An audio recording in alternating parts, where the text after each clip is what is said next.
Get him up, Joy. See, I thought I'd yell copper. Huh. But I never did that in my life and never will. James Cagney was one of Hollywood's most iconic stars, a man whose fierce presence, quick delivery, and unforgettable performances made him impossible to ignore. But his life was about much more than the tough guy roles people remember best. Behind the fame was a story shaped by hardship, ambition, loyalty, and a constant fight to do things on his own terms.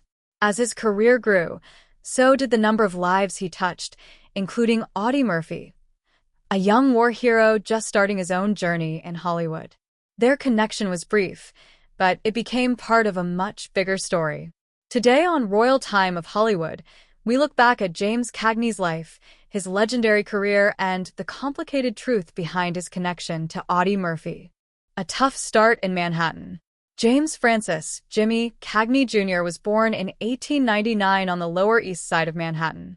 Life was not easy. His father was a bartender and amateur boxer of Irish descent, and his mother, Carolyn, came from Irish and Norwegian roots. Out of 7 children, 2 died in infancy. Cagney himself was so sick as a baby that his mother feared he wouldn't survive to be baptized. Growing up in poverty shaped him. He was a red-haired, blue-eyed street fighter who learned to box and play semi-pro baseball. Despite the rough surroundings, Cagney was responsible. When his father died during the 1918 flu pandemic, Jimmy dropped out of Columbia College after just 1 semester to support his family.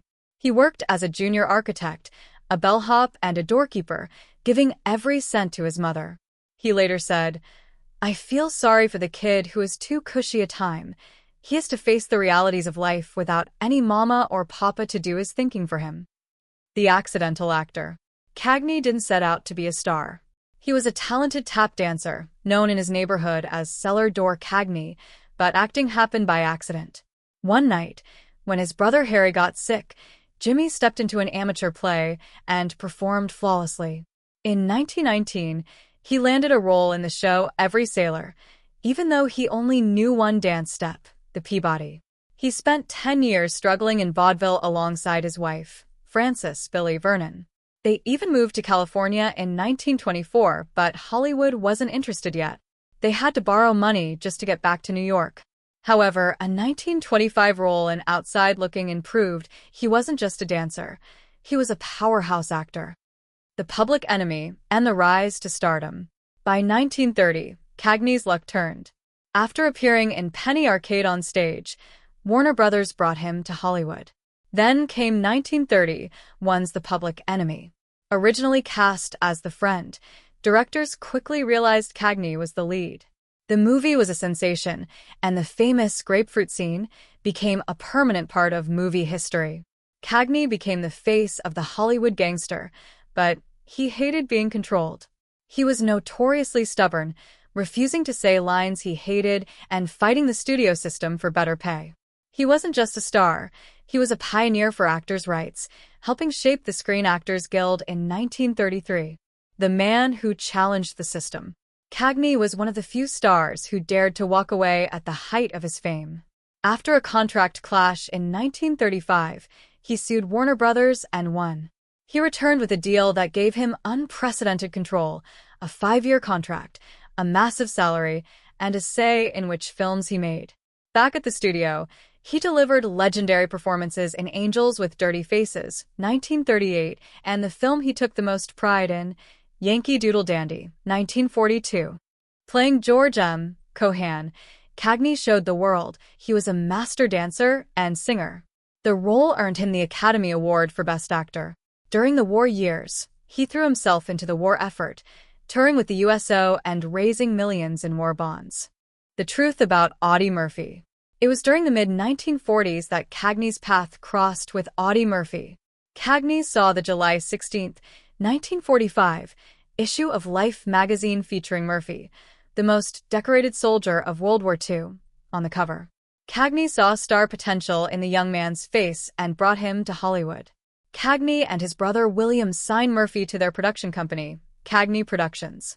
Jimmy personally paid for Murphy's acting, voice, and dance lessons.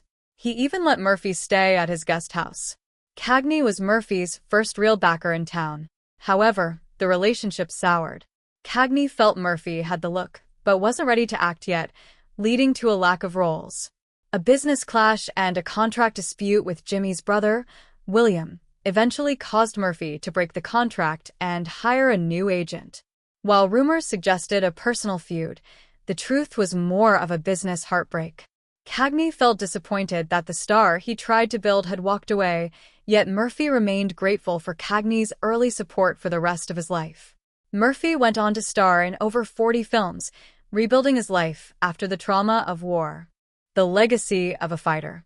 James Cagney died of a heart attack in 1986 at the age of 86. His funeral was held at the same Manhattan church where he had been baptized as a sickly infant. President Ronald Reagan, a longtime friend, gave the eulogy. Cagney's story is one of a man who never forgot where he came from.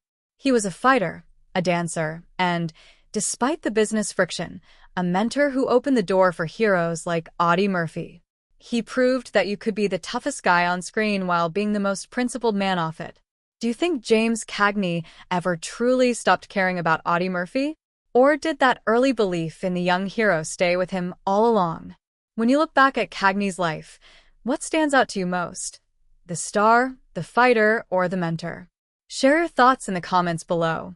If you enjoyed this look into Hollywood's fascinating history, don't forget to hit like, subscribe to Royal Time of Hollywood, and turn on the bell notification